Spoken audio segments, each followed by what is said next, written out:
அரசு உயர்நிலைப் பள்ளி ஒப்பலவாடி, கிருஷ்ணகிரி மாவட்டம், தாமரை குழு மாணவி ஆசக்தி அரசு 9ஆம் வகுப்பு. நிலையான வளர்ச்சி மற்றும் சுற்றுச்சூழல்.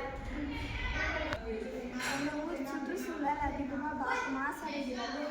அதனால இந்த தலைப்பை இந்த தலைப்பை ஏன் எடுத்தோம்னாக்கா, எங்கள் ஊர் தண்ணி குடிக்கிறதால அதிகமாக மாசடைகிறது, குப்பை கொட்டுறாங்க. இதனால தான் நாங்கள் இந்த தலைப்பை எடுத்தோம்.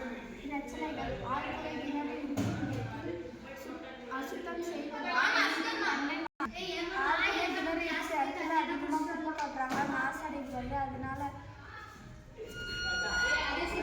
தொற்று நோய்கள் மற்றும் வைரஸ் நோய்கள் உருவாகின்றன. இதனால் இந்த நோய்களாக உருவாகிறது. அதனால் என்னென்ன நோய் வருதுன்னா காலரா, மலேரியா, டெங்கு காய்ச்சல், டைஃபாய்டு.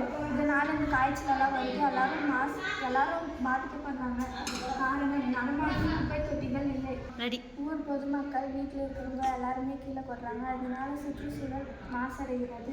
விளைவுகள் நடமாடும் குப்பை தொட்டிகள் உருவாக்க வேண்டும்.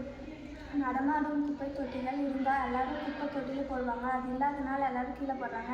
அதனால் நடமாடும் குப்பை தொட்டிகள் வேண்டும் என்று கேட்டுக்கொள்கிறேன். சுற்றுச்சூழலை காப்போம், நோயை தடுப்போம். நன்றி.